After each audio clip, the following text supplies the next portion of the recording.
Margaret Sullivan never imagined she'd be sitting in a motel room at age 80, watching her life savings dwindle to nothing.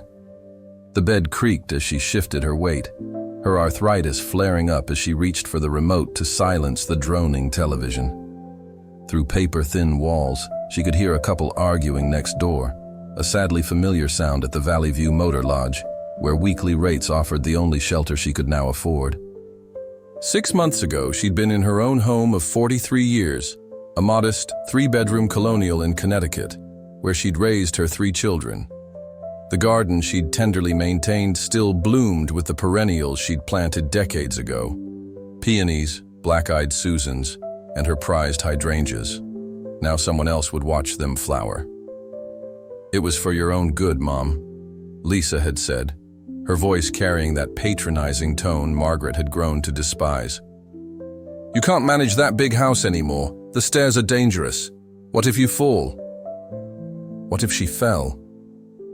Margaret almost laughed at the irony. She'd already fallen, not down the stairs, but through the cracks of a system that allowed her children to strip away her independence under the guise of protection. It started with small suggestions after Harold passed away 2 years ago. Lisa, her eldest, began dropping hints about senior living communities. Michael, her middle child, expressed concern about her driving. And Rachel, her youngest, started asking pointed questions about Margaret's will and finances. "We just want to help you plan for the future," they'd said. Their concern seemed genuine then. Margaret wished she'd recognized it for what it was: the circling of vultures. The help came in stages. First, they convinced her to add Lisa to her bank accounts, just in case of emergency, Mom. Then Michael, a real estate agent, suggested she sign a power of attorney. "Standard procedure at your age, Mom. Everyone does it." Rachel, an attorney herself, drew up the paperwork. "To protect your assets, Mom." Margaret's hand trembled as she reached for the paper cup of lukewarm coffee on the nightstand. The cup, like everything else in this room, was disposable, temporary, just like she had become to her children once they'd secured what they wanted. The betrayal struck swift and absolute one spring morning. Margaret had just returned from her weekly bridge game when she found Lisa and Michael in her living room with 2 strangers. "Mom, this is Dr. Peterson and his associate," Lisa had said, her voice softer than usual. "They're here to evaluate you." The evaluation was a sham, a predetermined conclusion packaged in clinical terms: cognitive decline, early stages of dementia, unsafe living conditions. Margaret's protests fell on deaf ears as her children presented the power of attorney and medical directives she'd trustingly signed. Within weeks, her house was on the market, sold well below value to one of Michael's investor friends. Her bank accounts were drained, the money transferred to a trust she had no access to. Her car was sold, her belongings divided or donated. Her life reduced to 2 suitcases and a box of photos her children generously allowed her to keep. "The proceeds will pay for your care," they'd explained. But instead of the upscale senior living facility they'd promised, Margaret found herself shuttled between budget motels and short-term rentals, surviving on a meager allowance Lisa deposited weekly into a monitored account. The sun was setting now, casting long shadows across the motel room's stained carpet. Margaret reached for her phone, a basic flip model they'd replaced her smartphone with, and opened it to find no messages, no missed calls. Not that she expected any. Her children had made it clear: accept their arrangements or be cut off completely. But something was stirring in Margaret Sullivan, something that had lain dormant during the initial shock of betrayal.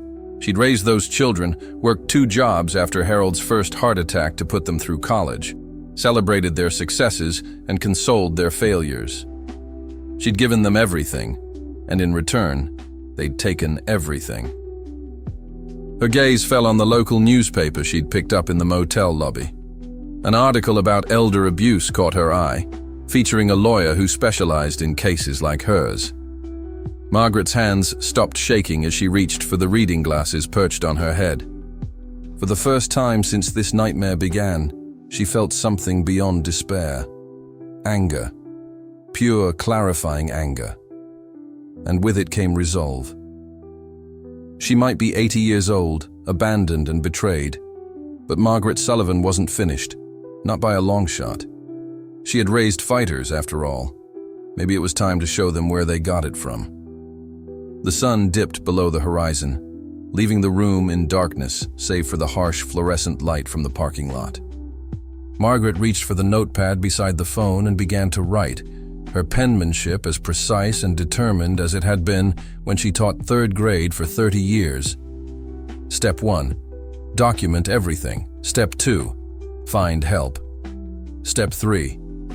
Fight back. In the distance, a siren wailed, and Margaret thought of Lisa, Michael, and Rachel in their comfortable homes, living their comfortable lives, probably not sparing a thought for their mother in her motel room. They thought they had won, thought they had neatly tidied away their elderly mother and her inconvenient need for care and attention. They were wrong. Margaret Sullivan straightened her spine, ignoring the familiar ache, and continued writing her plan by the dim light of the bedside lamp. Outside, the summer crickets began their evening chorus, a reminder that even in the darkest moments, life persists, endures, and sometimes, just sometimes, finds a way to rise again. She didn't know it yet, but her story was about to shake a community, expose a broken system, and remind her children that the woman who had given them life still had plenty of fight left in hers. And this was just the beginning. The newspaper article led Margaret to Eleanor Martinez, a legal aid attorney who'd built her career fighting elder abuse cases. When Margaret walked into Eleanor's modest office 3 weeks after that night in the motel, she carried with her a detailed journal documenting every step of her children's betrayal. "Mrs. Sullivan," Eleanor said, reviewing the notes, "what they've done isn't just morally wrong, it's potentially criminal. Financial exploitation of the elderly is a felony in Connecticut." Margaret's heart raced at the word criminal. These were her children they were talking about. Yet hadn't they treated her like a criminal, stripped of rights and dignity? "The power of attorney they used," Eleanor continued, "shows signs of coercion. And this medical evaluation? Dr. Peterson has a history of providing convenient diagnoses for families looking to seize control of elderly relatives' assets." The revelation hit Margaret like a physical blow. How deep did this conspiracy go? How many other elderly parents had been betrayed this way? Her phone buzzed, Lisa's weekly check-in call. Margaret had learned to dread these conversations, each word from her daughter dripping with artificial concern. "Mom, I found a nice assisted living facility in Vermont," Lisa announced without preamble. "We think it would be perfect for you." Vermont, 4 hours from Connecticut, from her friends, her church, her life. Another step in their plan to isolate her completely. "That's thoughtful, dear," Margaret replied, her newly strengthened resolve helping her keep her voice steady. "But I'm comfortable where I am for now." The silence on the other end crackled with tension. "Mom, you don't really have a choice. The motel isn't sustainable. We're trying to help you." Help.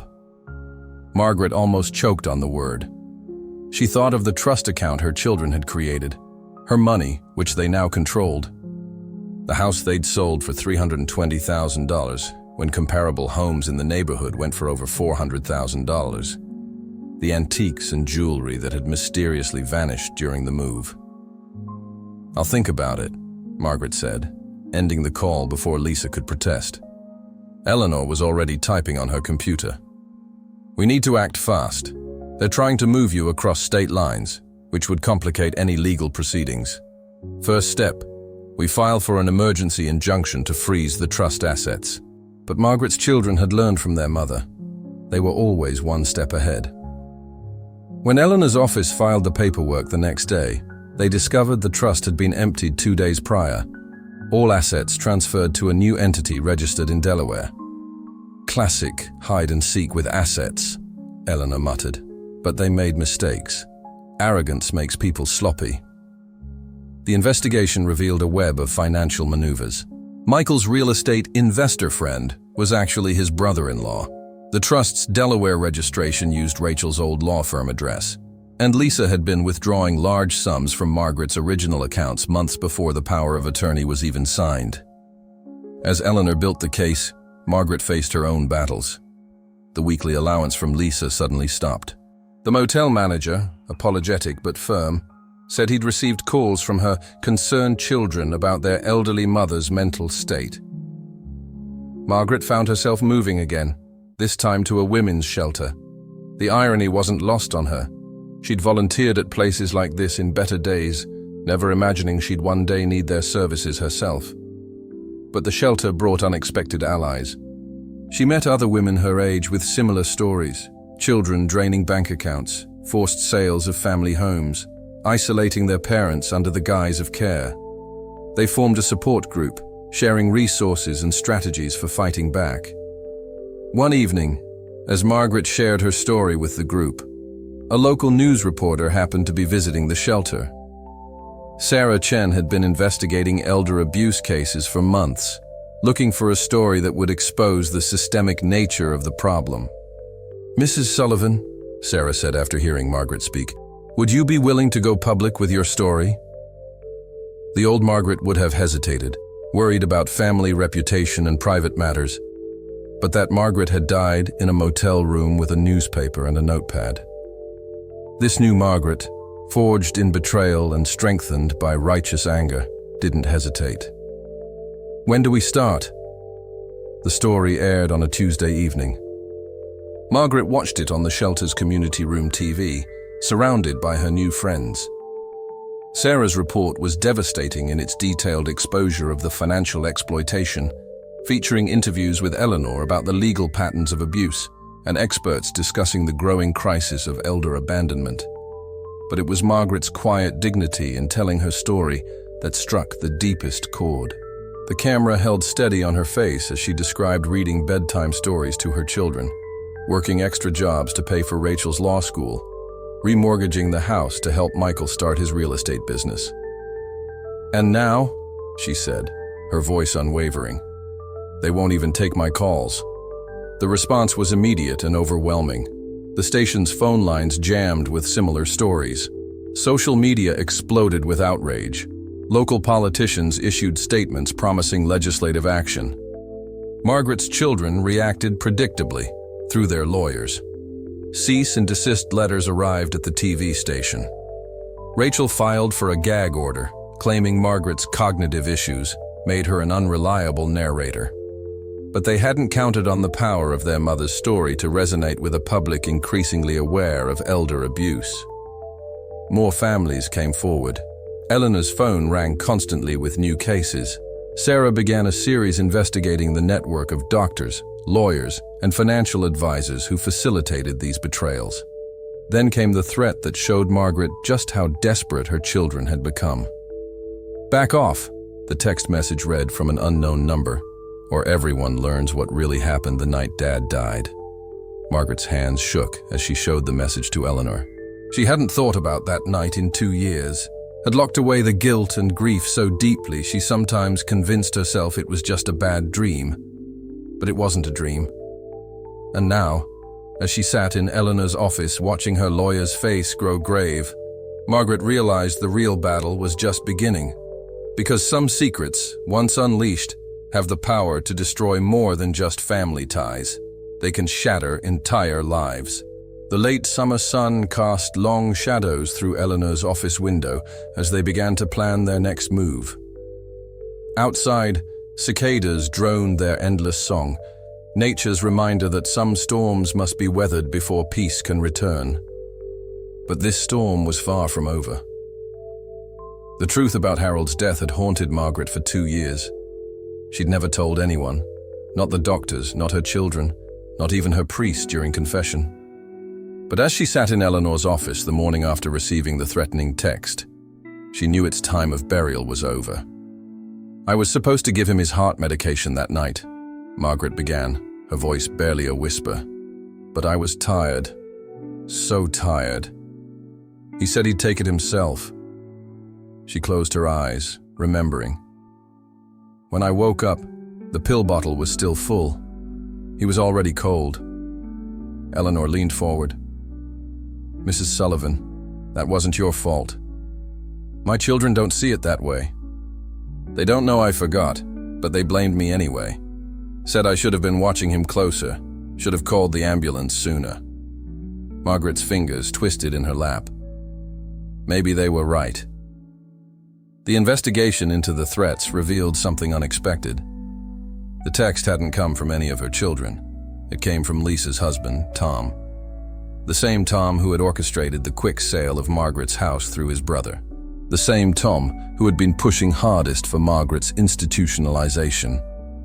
Follow the money, Eleanor had always said. And when they followed it, they found Tom's fingerprints everywhere. The Delaware Trust, the missing antiques, even Dr. Peterson's fraudulent evaluation. All connected to a network of elder exploitation that Tom had been running for years. Margaret's children were just as shocked when the evidence emerged. Lisa filed for divorce the day after Tom's arrest. Michael broke down during his deposition, admitting Tom had manipulated them all with lies about Margaret's mental state and fictitious financial emergencies. But Rachel, the attorney, remained defiant. Everything we did was legal, she insisted during a confrontational meeting at Eleanor's office. We were protecting Mum's assets. From whom? Margaret asked, finally facing her youngest daughter across the conference table. From me? The mother who cleaned houses at night so you could go to law school? Rachel's composure cracked. You don't understand. Tom said. He said you were being scammed. That you were giving money away to strangers. That you weren't taking your medications. He showed us bank statements. Forged statements, Eleanor interjected. Part of a larger scheme your brother-in-law was running. Your mother wasn't the first victim, Rachel, but she might be the one who finally brings it all down.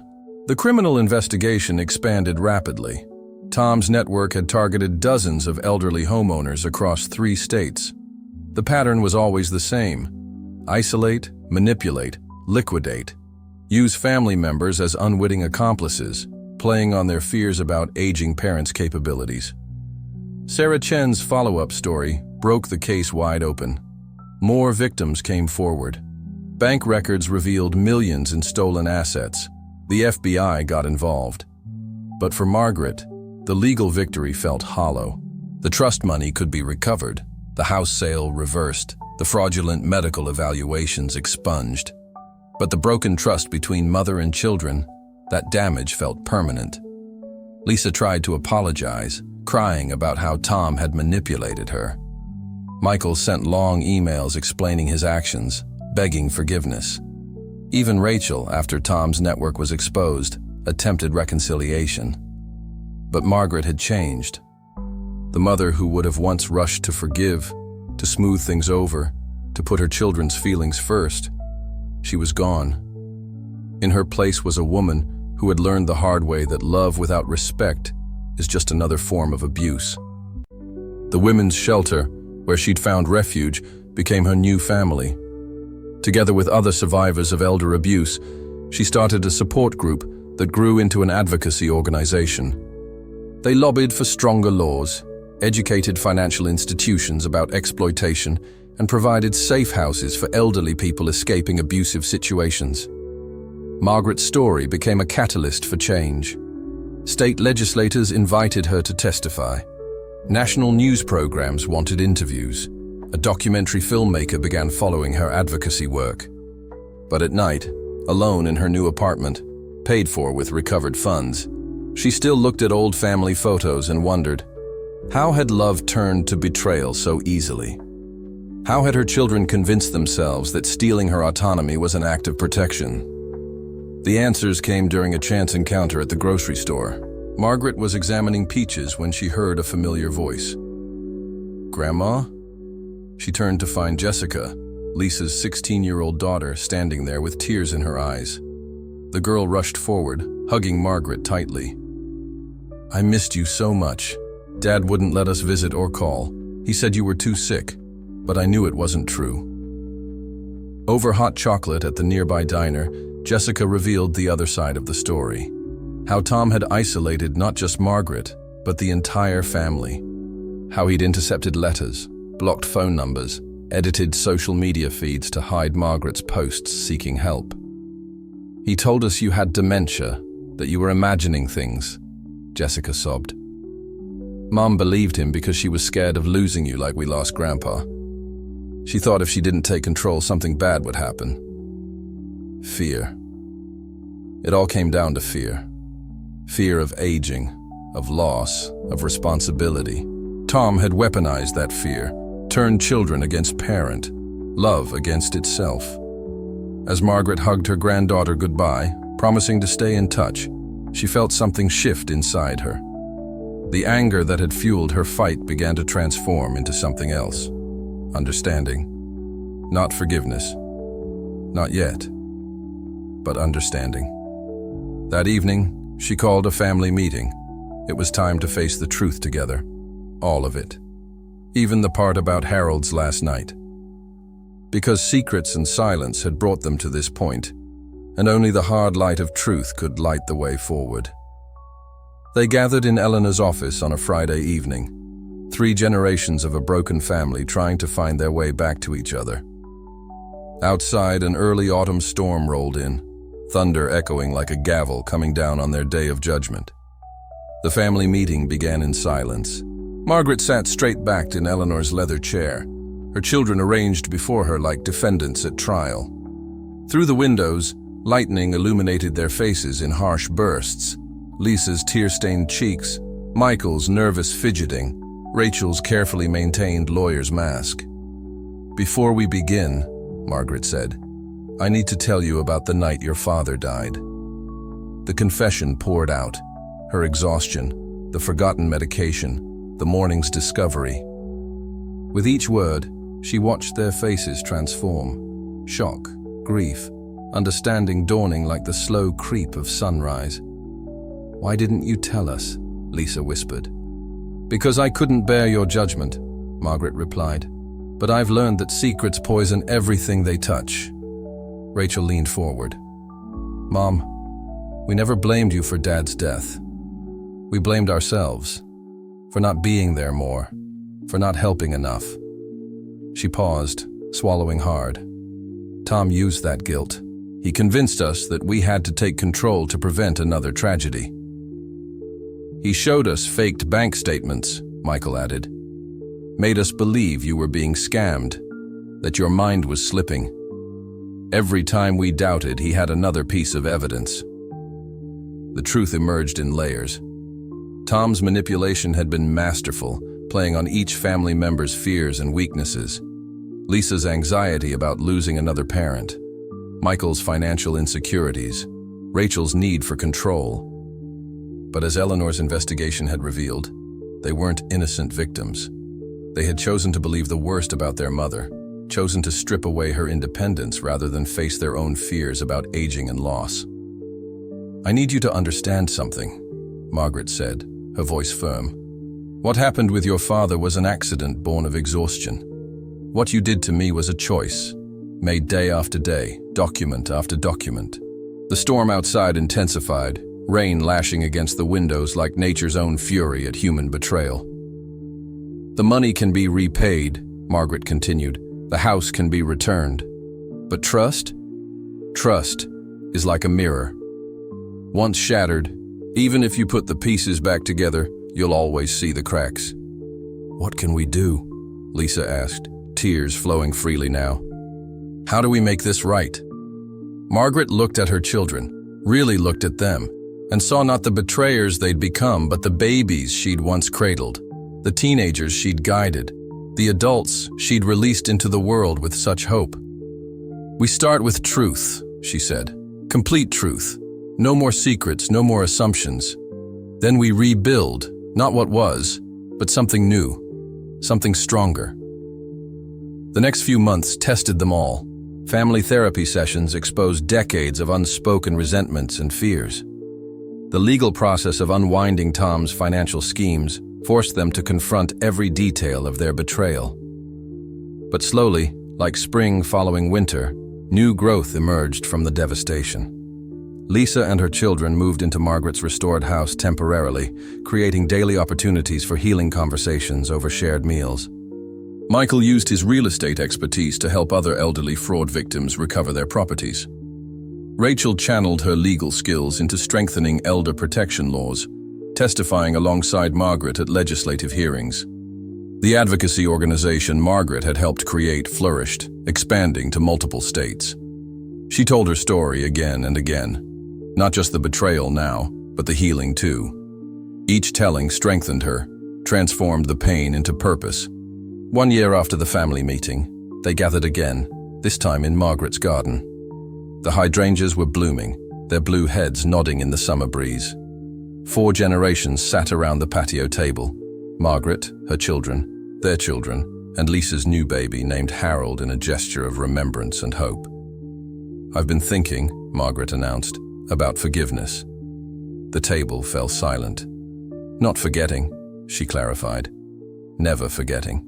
But forgiveness, real forgiveness, is a choice you make every day, like love."